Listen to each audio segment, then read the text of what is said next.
She jumps in his arms again, and they start kissing, and he does this moan, which is just, it's so effeminate.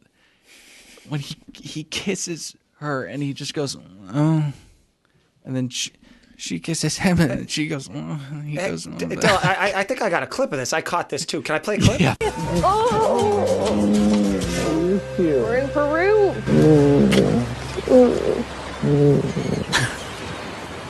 That's how they communicate.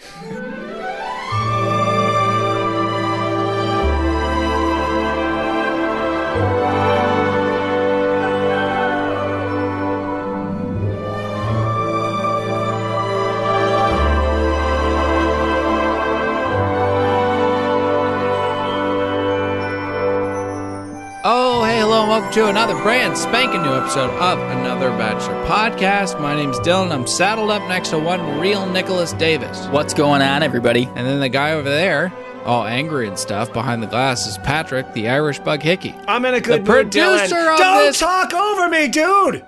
He was in a good mood, and you ruined that really quickly. Hey, we got fantasy suites to talk about. It's time for sex. Or fantasy tense, as it were. But, Yeah. but I'm getting ahead of myself. That's a good point. Before we start this podcast, I just want to say, Nick, I love you. I love you too, man. Pat, Yeah. I love you. I love you too, dude. Hey, are you going to kick somebody out of the Facebook group tonight? You know it, dude. So I'm having a tough time with this math. If this Facebook group doesn't grow, which it will, you're going to... Should I just not do this? Yeah, go ahead. Just tease it. Yeah. I'm having a tough time with this math. It seems like you're going to just kick everyone out of this group in due time. Dude, I think my goals here are pretty simple. Mm-hmm. What are they? Well, I'm still thinking about it. I'm still working it out. Sounds good. But we'll get to you kicking somebody out later in this episode. We've got to get into it. We are in Peru. The pan flutes are a-blowing. The terrifying crop monkeys are on display, and the lambs have been marked for slaughter. A lot of references in that. Hey, I didn't know fucking Peru had a desert. Yeah, lots of deserts. But we're getting ahead of ourselves. I thought of it more as a mountain region myself as well. Well, you know what? We're actually not getting ahead of ourselves. Kendall gets dragged out to the desert. A dune buggy pulls up, and Kendall says that she is in her element because she loves, quote, adrenaline things. Do you hear the dumb thing that he said? No, what's that? He says some. You kind of have to filter him out. Oh, yeah. It's like white noise. Oh, yeah. Ari says, love is like a dune buggy. It has its ups and downs, and it's dangerous, but also exciting. One of these activities... He's a poet. When one of these activities doesn't work out, people unfriend each other on Facebook. When the other activity doesn't work out, you end up drinking out of a fucking straw. Okay. And eating out of a straw. It does seem a little bit dangerous because they stop on the precipice of this dune, and it seems like it's literally like, just the wheels aren't on the ground. Just the middle of the dune buggies on top of the mountain. They get out and start sandboarding, which is my worst nightmare. We've talked about this before. I am covered in hair. The sand, she falls, and I could just see it. Like, it's going everywhere. It's going in the crevices. It's just my worst nightmare. Sandstorm isn't just the name of the most popular electronic dance music song of all time. Electronic dance music, huh? Good to know. You guys are funny. She is really grounded. You guys are old gentlemen. Oh, I was supposed to abbreviate it, EDM. I'm sorry, Dylan. Haven't you ever taken ecstasy and sweated before? She is kind of just a wonderful person. I love Kendall because she's emotionally grounded. She's very, very transparent with the fact that she's not going to get married, and she's also scared that she's a novelty to him, which is just plainly apparent. He likes her because she's kooky. Or quirky, as he likes to say. Yeah. Yeah, was it in her in the moment ITM that she says if he proposes, she would say no? Or does she say that to his face during the picnic? I forgot. I'm not too sure either. I think let's call it both. I think she asks him if he would propose to her, and he dodges it big time. And just from then on, you have very, very serious doubts about this whole thing. And then he says that he's falling for her, which is a theme throughout this entire episode. And it's going to catch him in, is going to see him in some hot water later down the road. I have a sneaking suspicion. Did you catch that both of them said that they're falling for each other, or did you just say he said that he was falling for her? Well, I was touching on the fact that he said it to her. They both said it. But I will say, by her not accepting the proposal and him knowing that she was already getting her fucking walking papers there. Not to get ahead of ourselves. Yeah. Well, they have a nice little dinner, chat it up, and Chris Harrison, family man, lover of horse, gives them a note allowing them to have sex with one another. I love how he gives them permission and gives them the same key in every single envelope. It's a card. It's just not romantic if it's a freaking credit card sliding into the door. These resorts in Peru. Hey. Yeah. You know, this whole sex thing, which is a little weird to me because I would never eat knowing that I'm going to be naked, even though I have a pretty good body. There is a full-on dessert there that both these two people are chowing down. So I'm going to say either they were both really hungry or they didn't plan on having sex. Well, you know, she starts talking about going beyond physical intimacy and all this stuff, and you can just see his eyes glaze over. He's like, just say yes, just say yes, just say yes that we're going to go to the bed together. And so I don't know. I think that they might have gotten freaky, but who knows? You don't see it. They wake up, and she says that they're cooking breakfast. She says she's fine with just 1 or 2 eggs. Now, I have a problem with this because one is insane and the other is appropriate. 1 egg, not cool. Nobody just has 1 egg, right? I feel like 2 eggs is grossly under. I tend to have 5 to 6 eggs nearly every morning. Okay. And then 3 to 4 hard-boiled eggs throughout the rest of the day. Yeah. That kind of explains the sulfuric scent that wafts off of you everywhere you go. And also suffering from ketoacidosis. And do explain to the listenership what that is. I don't know the technical term, but it's too much protein. I thought you just said the technical term. The technical... You know what I mean. Let's get moving. He tells her that he's falling in love with her, and I don't know how many people you can say this to, but... You know, I was jumping the gun because he just goes ahead and says, I love you to Becca and Lauren, but we're getting ahead of ourselves. Pat, do you want to take a quick break to read a little iTunes ratings and reviews and also kick someone out of the Facebook group again? Hey, first things first, let's get to the iTunes and then I'll kick someone out later in the show. Okay, fine. Have it your way. Harp! Hey, Pat. Yes, Dill. You doing good? Oh, I'm doing wonderful. Hey, did we get any ratings in the iTunes ratings? We got... Hang on! Did we get any ratings in the iTunes ratings and reviews this week? Tons!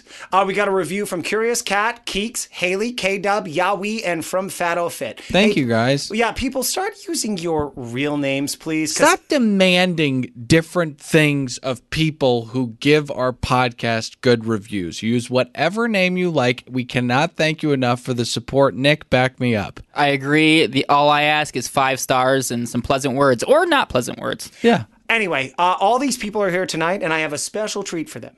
I don't know if you knew this about me, but I love getting my back massaged. But there's one thing that I enjoy getting more than my back massage. What's that, Pat? Getting it scratched. So I've got one of the premier Chinese back scratchers from her native land here tonight. Her name is Mary Pong. She's here. I got her overnighted in a shipping container. Yeah. All legal, above board, and Mary Pong's here, and we're going to get all our listeners to get a back massage. Really quickly, before Mary Pong scratches the backs of all the people who left us reviews, do you need legal documentation to ship somebody in a crate? I think so. So I got that, and that's better why she's safe than sorry.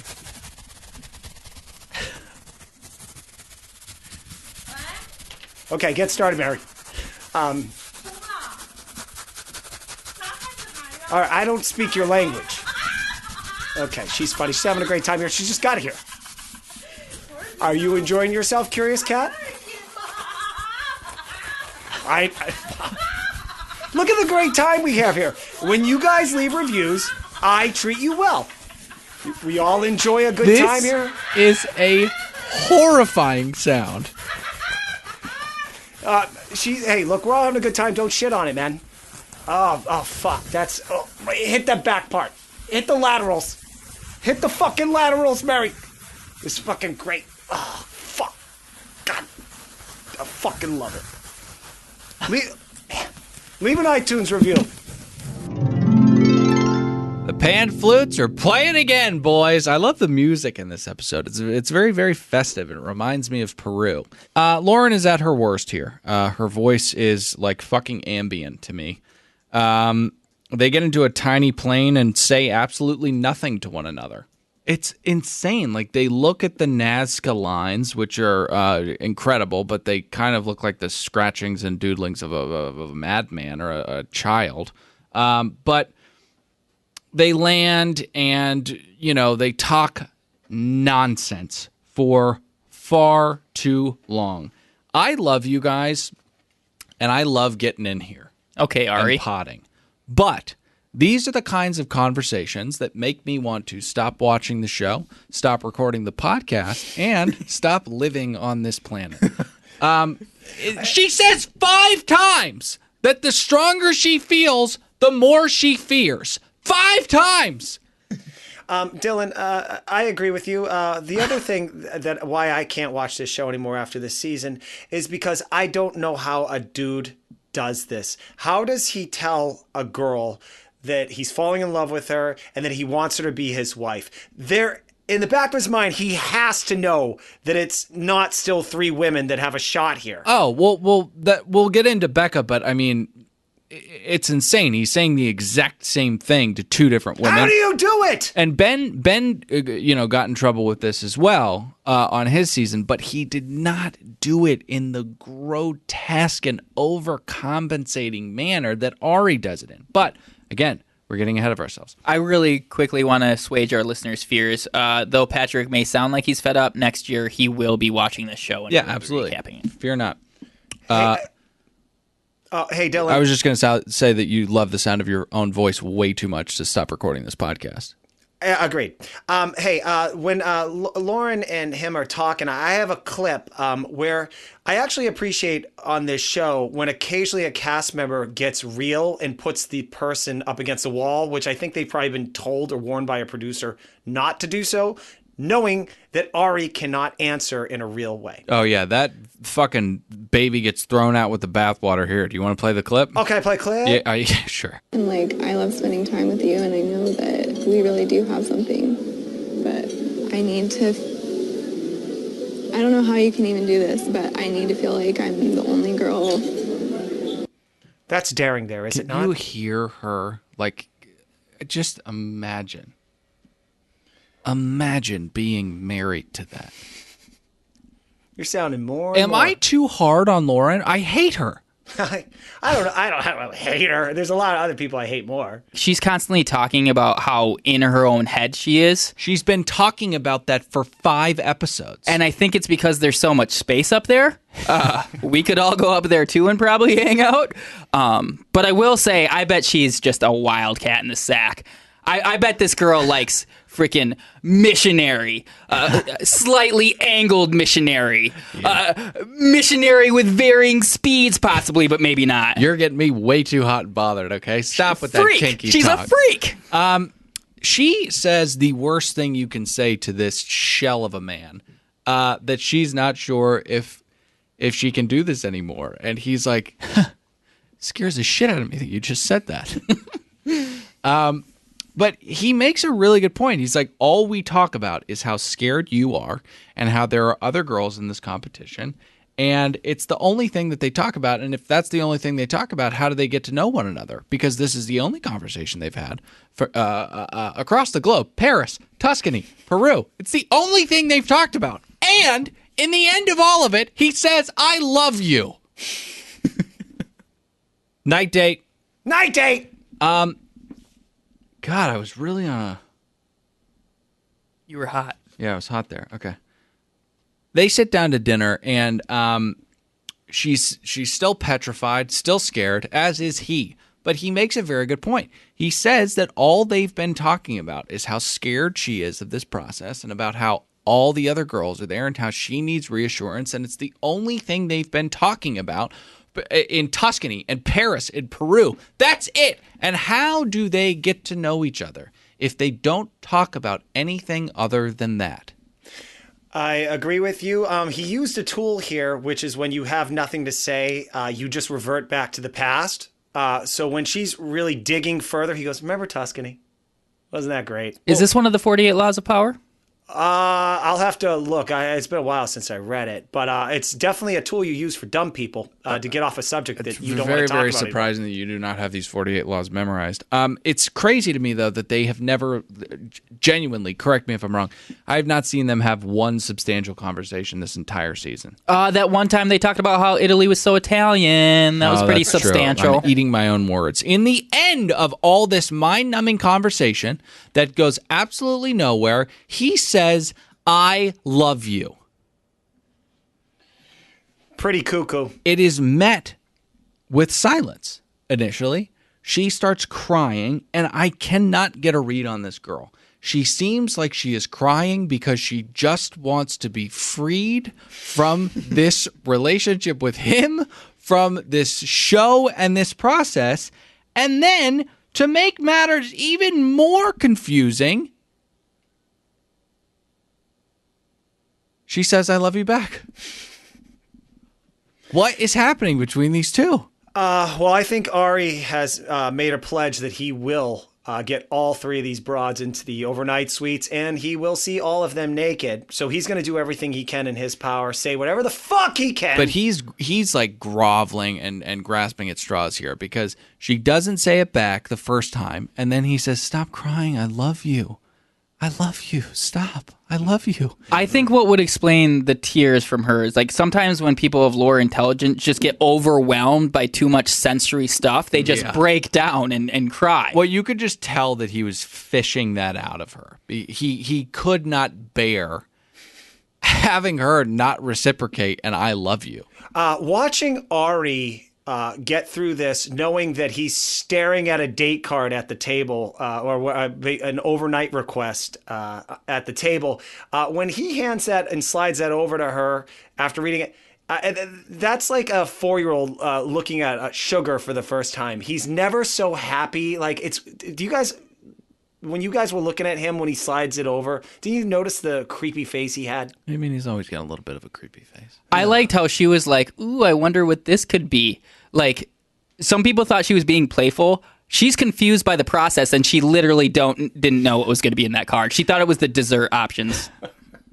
I think they probably made love. I think they probably made love to one another. They wake up in the morning and slightly angled missionary. Hold on. Wait, what song is that? Oh, that was just me getting excited about slightly angled missionary. When I was thinking of them in the overnights, I know you guys were How not. do I live without you? No. You know that child molester R. Kelly? Mm-hmm. He had a great song that was soundtrack of this night. Well, is peeing on a child molesting them? One could argue that it's molesty. Here's the song. I Believe I Can Fly.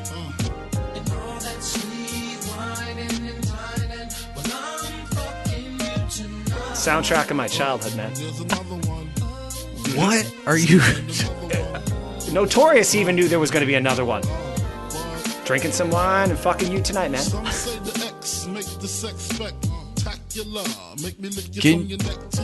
Can you turn the song off so we can get back to the show? Oh, I'm sorry. I was digging it. Yeah, no, it's a fine song. It's got a good rhythm, but I mean, we're here to.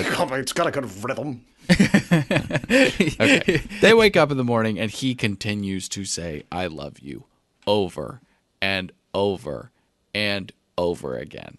And I cannot help but feel like she does not mean it when she says it back. He's like, I love you. And she goes, I love you too.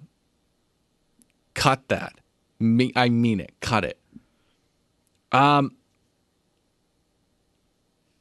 Hey, actually, one thing I will say, there's a couple relationships that lasted a few years where after a couple dates, started having sex with a person, we start dropping the L-bomb. It's super intense. Yeah. But I ended up staying with these people. You get caught up in the moment. Maybe the love thing it just helps the excitement of the experience. No, I know, but I think she's put off by it because he's so clearly saying it so that she will say it back, and she's not ready to say it to him. So he's saying things like, I'm going to miss you, kiss, I love you, kiss. And she's like, I miss you too, I love you too. It's so forced. And I can't help but feel like she hates him.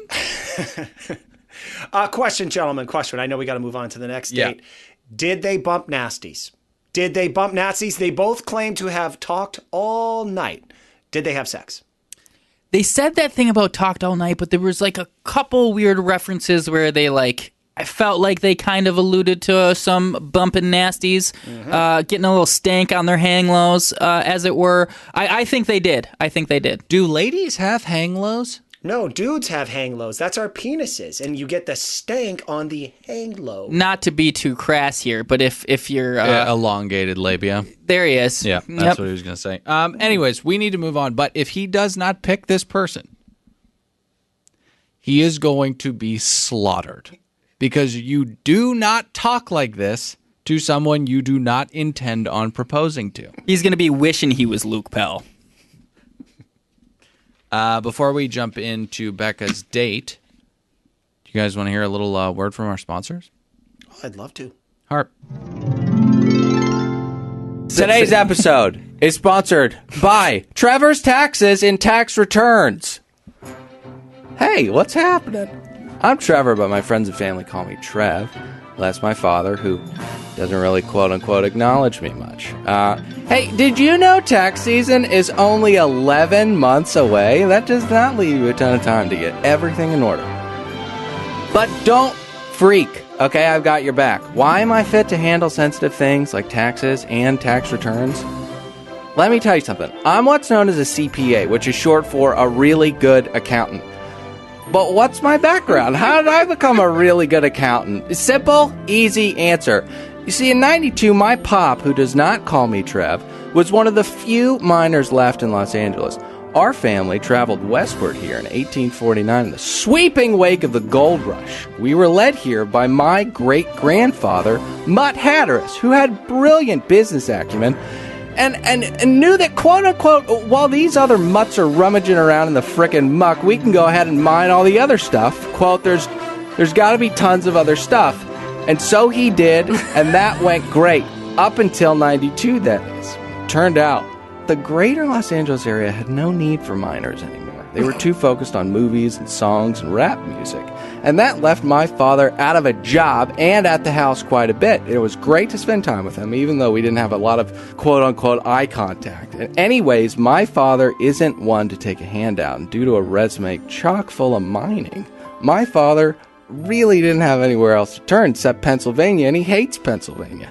So trafficking in methamphetamines literally fell into his lap when a meth head fell through the ceiling of our double-wide trailer. And on that fateful day, that tweaker made my father a fair trade. And in return for hiding him and waiving the compensation for the damages, he would force my father to deal drugs.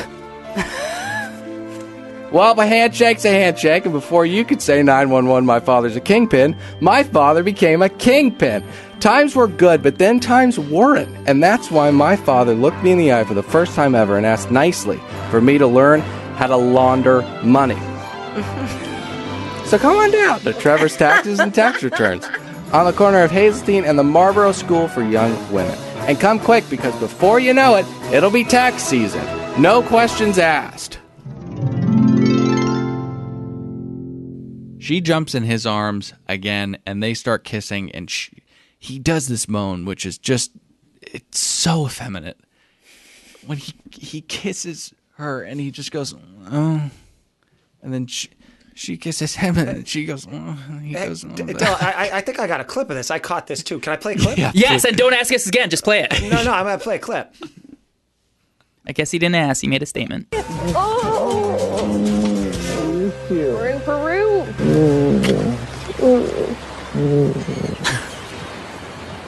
That's how they communicate.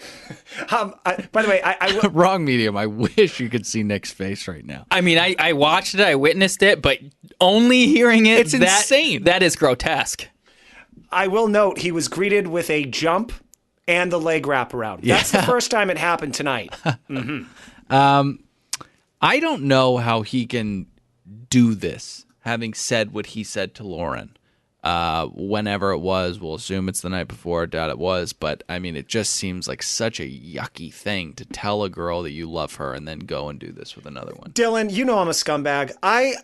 I grappled with this. Yes, I do. I don't know how they do this. I don't know how you do this. How you sleep with a girl and the next night you crawl into bed with another one. Yeah. God, I don't know how he does it. Yeah, Are it's producers reassuring these guys going, it's cool. It's happened 22 other times before you. Play the game. It's fine. They'll forgive you later. Yeah. All lies. There's no like America understands this is a unique situation. No, everybody's just upset like me.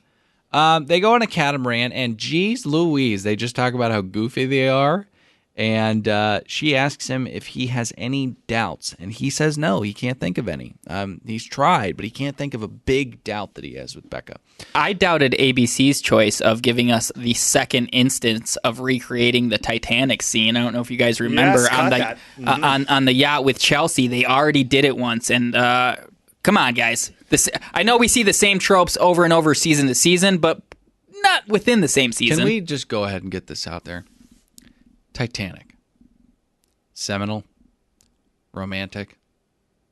Big box office hit. It's not that great of a movie. Ooh, I got to disagree. It's not that great of a movie. Gonna have to disagree with you there, It's Dylan. not that great of a movie. I am also going to have to disagree with you. That's one of those movies, if I catch that in the middle on cable, I'm watching it till the end. My only issue, the pet peeve is that board that she was on at the end of that movie. She definitely could have pulled him up and he could have fit on that. Well, let's not retread over things that people have talked about ad nauseum. But listen, it has gotten very popular and picked up some steam, that board being why too big. didn't Rose just let Jack on?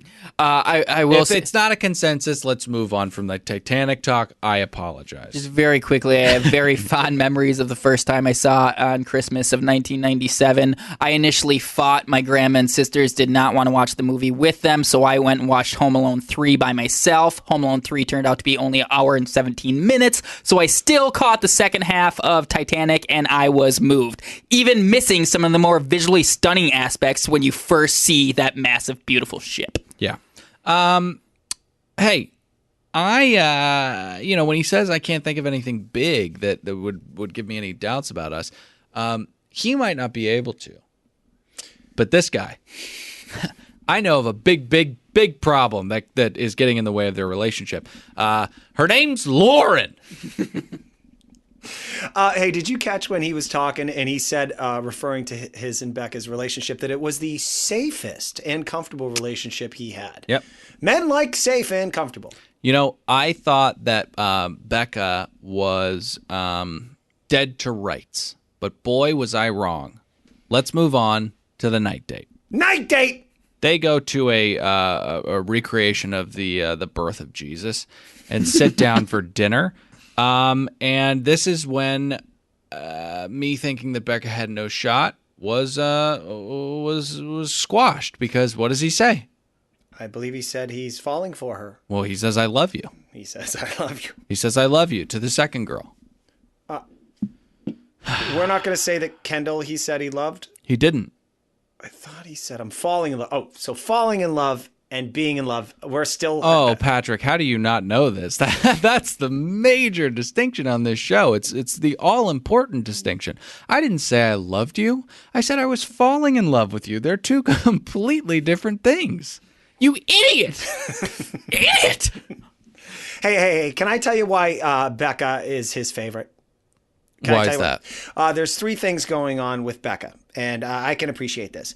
First is she tells him she's all in because he's an insecure motherfucker, so he needs to hear that. Second is she doesn't ask a lot of questions. Kendall asks a lot of questions, so does Lauren. He does not like that. Finally, she compliments him quite a bit, which he loves because he never laughs more creepily than when she tells him he's perfect. Yeah, she does do that a lot. Like, what? Stop being so good. Stop being so great.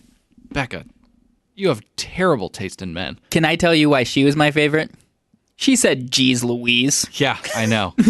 Just you people, the way that you talk. Can I tell you why she's not my favorite? Yeah.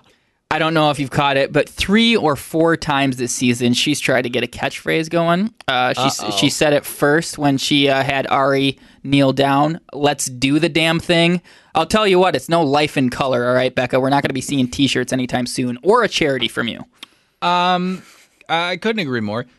You know, the date card comes down, and the fantasy suite card, or, you know, have sex with each other card comes down.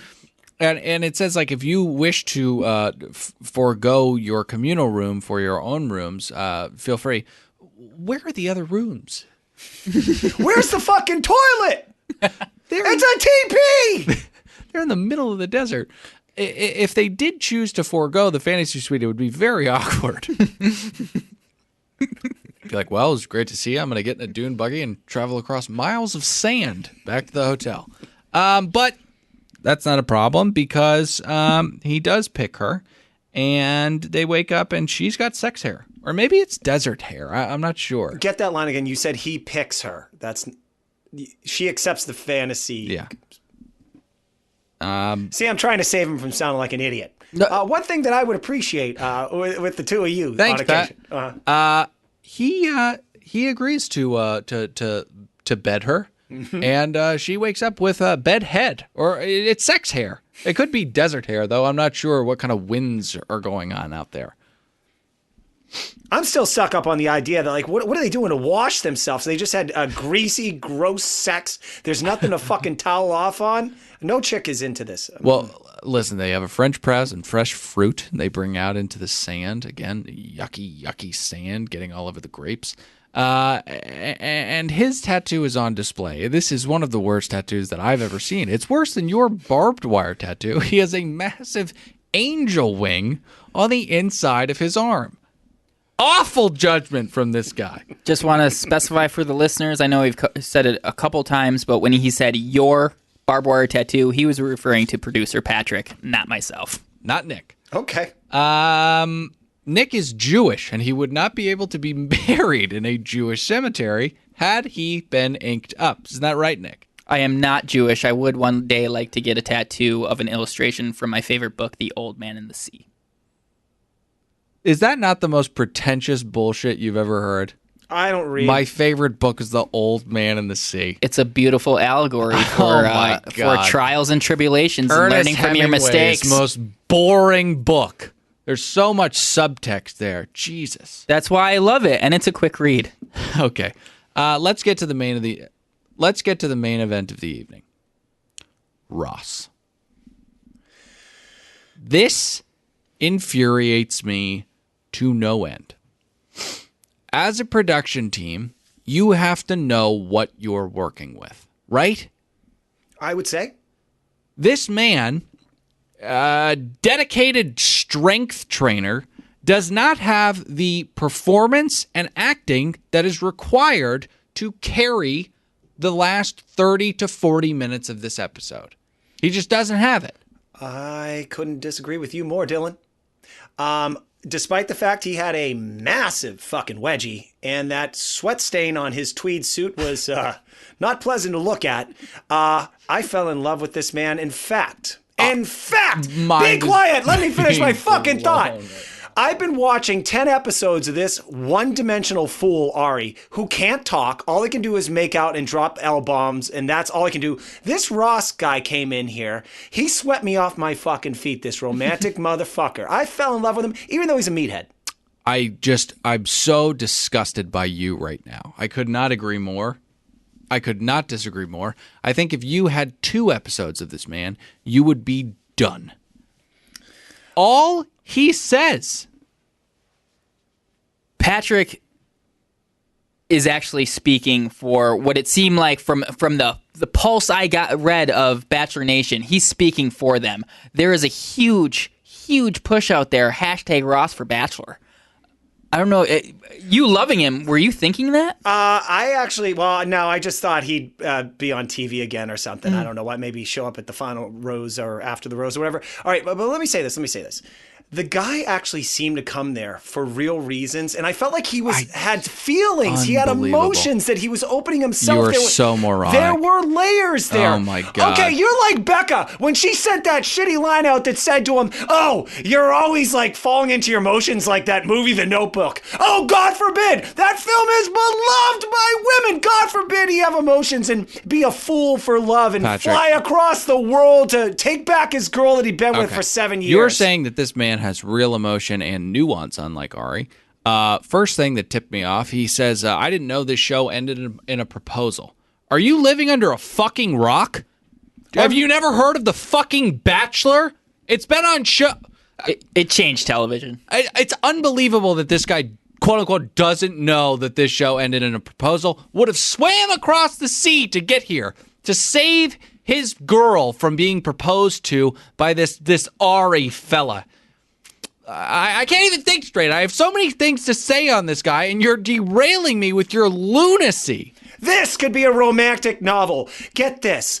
A 7-year relationship. They love each other, but I got a little feeling there that he's in the military, has to travel a lot. Distance does not do good for relationships. So they break up. It's been a year. Suddenly he hears she's on this show.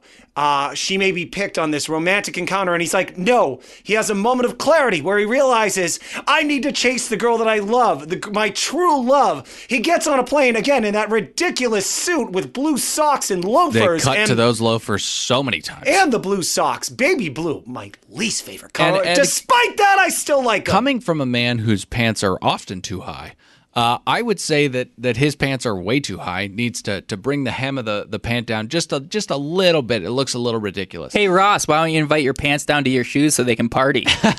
Now, hold on. No! Stop. I will now present the case for why you are just so wrong. He is not nuanced. He is a moron. He is a meathead. He says in a myriad different ways that Becca and he broke up, that he's going to get her back, that he likes her, misses her, that he's going to get her back, and that he misses her.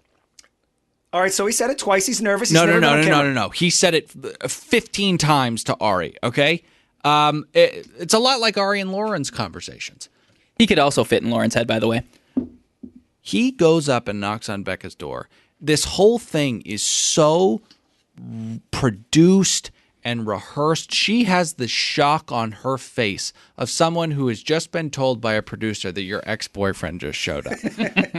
Okay? This whole thing is bullshit. You can't find a goddamn reason not to like this guy other than you did a little digging and found out that he's into weightlifting, and I know how you feel about your body, and what you should do is stare in the fucking mirror, my friend, and realize that your self-hatred should not reflect on this man's good body image. Listen. I do agree that Dylan projects his BMI insecurities onto Ross. Listen, I do hate myself, okay? But that does not mean that I can't sniff out bullshit, okay? This man showed up to this fucking hotel thinking, what? I'm not sure. But he's attempting to win her back. Let's go with that premise, okay? I don't think that that's real. I think he just wanted to come onto the show. But let's say that he's being genuine. This moron does not know what he's getting himself into. You may think that you're in the Notebook. That's fine. The thing about the Notebook is there are cameras there. What if, like, just for a second, think this guy does realize his girlfriend's on this show? I think this is how a guy would react if he flies down to find his girl that he loves and there's cameras around, and this is how he has to behave. Anyone who's ever been asked to be on camera, there's producers there cajoling you to do things that you want to do. He probably just wants to find her. I thought it was so cute. Those flowers looks like he bought them at fucking Ralph's. And I actually kind of love that. And can you imagine a guy doing an overnight flight and then running on a production set and then knocking at the door? And I thought it was very telling that when she saw him, I looked into Becca's eyes when she stared at him at the door, and she did have a moment of, like, not anger, but like more of like, You're here. Like confusion. Yeah, that was fake. Also, Cece was watching this with me, and she said, no, I think she was being genuine because she has red eyes. She's a little teary-eyed. She just got back from the desert, okay? Sand. Swirling around. Those eyes are agitated. She's had dust blown in them for the past 24 hours, okay? This is fake. This is bullshit. This thick fuck had no idea what he was getting himself into when he waltzed onto this set and tried to act this out, because that's all it was. A ruse. Fair enough, but let me jump here, Nick. I apologize that you haven't. You guys are both swaying me back and forth. I feel like a child is a product of divorce. All right, here we go. All right, we got to back up here a little bit. The first person that he has to talk to before he gets to his ex is Ari. And what's Ari do when he meets this guy? Maybe he doesn't have any sense of like, all right, I kind of feel bad for this guy. He's chasing his girl. Why would he? He goes, you know, when the door was a knock, and I thought it was hotel management. Sick when this burn. guy showed He looks like a buffoon. He's in a stupid camel-haired suit. That's not camel hair, but it's the same color palette. The second line he says when they're sitting down having that discussion, he says, I don't think your move is classy. Well, he says that off camera because he's okay. a weak man and he's afraid of this guy because he's afraid of confrontation. They didn't threaten each other. It was a conversation. Ari kind of tried to threaten him. He was like, are you worried about the competition here? And he goes, no, it's not about the competition. All I can think about is her. For the past year, she's been on my mind every single day. I think Ari looked bad here. It's a line of bullshit, Patrick. How you don't see that? What is he? Is he a meathead that can't form a fucking thought and he's so dumb? That's one. Or is he smart and he's figured all this out and knows all the right things to say? Oh, no. Which is it? No. It's the former, because if it was the latter, he would have performed a little bit better, not fucking fumbled through this entire process like a fucking idiot. How you think that this is genuine and real blows me away. He won my heart when he left with the parting words. He says, he won me over when he said, he walks away and he says, I wish you the best. And he says, I have no business being here. That broke my heart. Oh my God. Because he understands that she's going to go on a different path at that point. No, he understands that this entire thing was stupid and he's been made to look like an idiot on national television. That's why he has no business being there. I think there's definitely underlying feelings still there, but there's no doubt in my mind the producers of The Bachelor heard Becca continue to say she had a tumultuous 7-year relationship with an ex-boyfriend. So they found this guy's number. They're like, hey, you want a free trip out to Peru? Because the biggest problem is they're there for 6 to 8 weeks. The chance that he happened to you're not going to find her in Peru. It's like a needle in a haystack. Yeah. Pat, how do you think he was just like, he reached out to somebody on the production team and found out that they were in Peru, so he flew himself to Peru. Like, you going through these machinations of fucking idiocy is driving me crazy. This is going to get cut out of the show. But I dated a girl for 3 years. We broke up. I realized I was in love with her and she was dating another guy. I was at my house at a party I was throwing. I told everyone at the party that I needed to go into my room to grab a beer. I climbed out of my own window, got in my car, and drove to her apartment. And I climbed up 2 stories to get to her apartment and tell her and profess my love for her. I know it's not the same thing, but it does happen. Patrick was subsequently arrested and held for breaking and entering. You can't do that. All right, the story didn't end the way I wanted it to, but the point is I can relate to this guy, and let's just give it one granule that of a possibility that he did realize that he really wanted to marry this girl and found out that she was on a show. So he did call her friends and say, where the fuck is she? And then get a number from production, fly his ass down there and do it. What if there was one chance that a real human being exists in the world on camera on this show and has their heart in the right place for the real reasons, and it happens to be a meathead who deadlifts? Though I'm slightly leaning towards Dylan's theory, I would say we're in the minority here. Bachelor Nation is on Patrick's side. They love this guy. God. They think he's Ryan Gosling from The Notebook. Ugh. And this guy, before last night's episode aired on the East Coast, he had 1,400 followers. As of right now, he has increased tenfold. He has 15,500 followers who are all commenting on his pictures. Very interesting. Thirsty ass comments. Literally, really attractive women are commenting on these things. Fuck me. Like, he is set up for life if he wants to be a piece of shit. Let me ask you something, Pat. If Becca does not end up being engaged to Ari, which is the only outcome because of the way that he behaves towards Lauren, do you think Ross will get together with her? I like this, Dylan, and this is where I will meet you in the middle. Just say no. No. If it doesn't work out with Ari and Ross and her aren't together in the next year, we're friends, so we can actually monitor this. Yeah. I will publicly apologize to you. You know, you're wrong about a lot of stuff a lot of the time. Like when we started off the season and you said that... Don't bring that up, dude! There's still time! There is And also, time, I just though. hate when we talk about that. There isn't time, though, because you said in the middle of the season we would hear allegations about statutory rape. All right, fair enough. I've been wrong about a few things, but I'm not wrong about this. I want to agree with Patrick and believe this guy had a heart of gold and he came to rescue his girlfriend.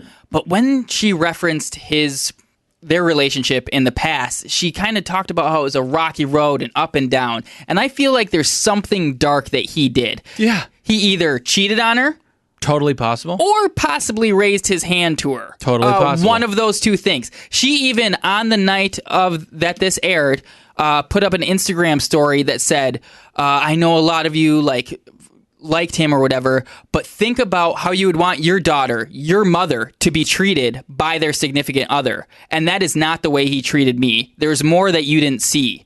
And so this guy had to throw away a 7-year relationship. He had to do something that really, really upset Becca. So I don't trust him. When you say he might have raised his hand, I want to bring up Exhibit A.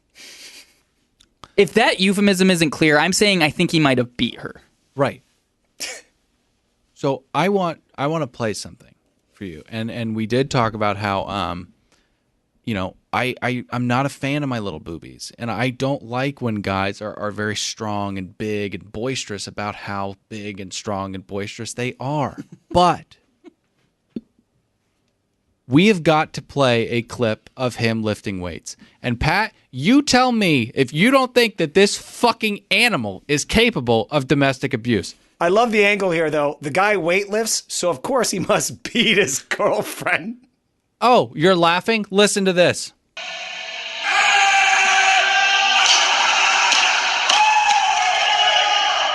You know what? You're right.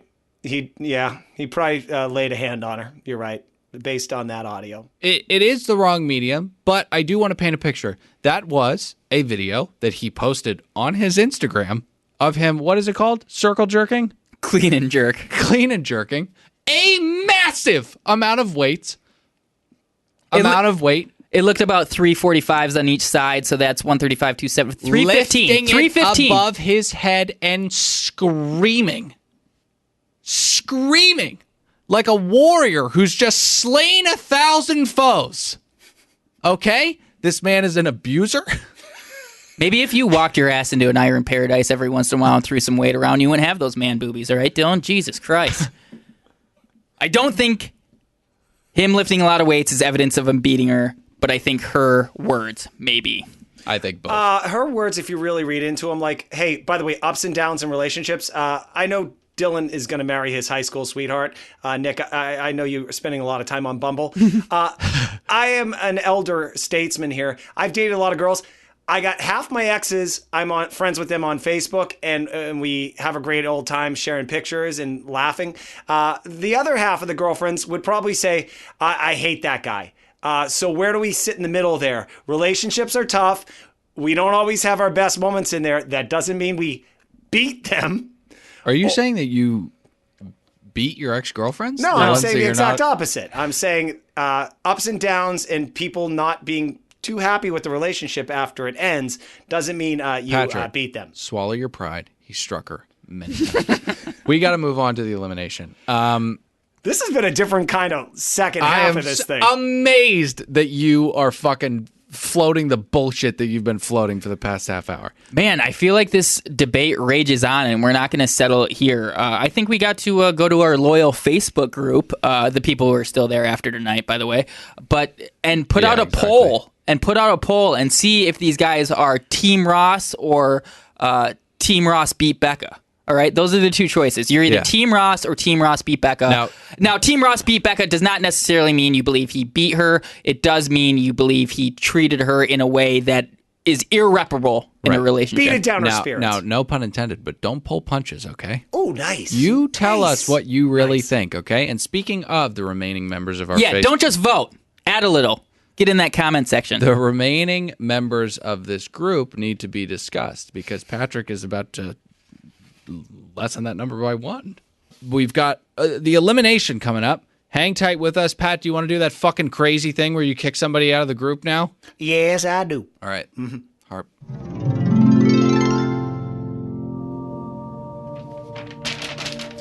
Thank you, boys. As you all know, this past week we lost a Facebook group member. I didn't want to throw her out of the group, but I felt I owed it to her. Why are you talking like that? And the group. I'm trying to give passion here, man. Okay, sorry. Because of her sacrifice, the group will be allowed to continue for another week. I don't know if you knew this, but Stalin once said, "It's not heroes that make history, but history that makes heroes." And I am that hero. A bit grandiose, but continue. Yeah, a bit. And with that, I will pick the next person who will be thrown out of this fucking group. I have a name, and I'm about to pick it. Her pronunciation is going to be a little difficult, so hopefully we can figure this out. Facebook group members, if I'm fucking up with the pronunciation of her name, tag her in that social media action thing that you guys do. Let her know I'm throwing her out. You're not quoting Stalin still, are you? No, I'm not. Helene Cira. Spelled Helaine. Last name spelled Cira. You're out of the group. You're being thrown out right now. You have 24 hours to message me directly at IrishBug Patrick Hickey on Facebook. Let me know how much you love the show. Tell me how much you love me. If your groveling meets my standards, I will allow you back into the group.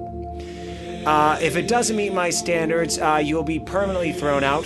And also, I have a connection with iTunes. You won't be allowed to listen anymore. So, I love that bell. Perfect timing. I paid those people to do it. Anyway, so you got your... What people? My people. The clock choir. is ticking. Get on it, Helene Cira. Start kissing my ass and this show. And if you don't, you're out of the fucking group. And that's it. So that's it. That's it. That's the end. You're out. That's the person being thrown out. Heed his warning. Laurel is gone, and you will be too.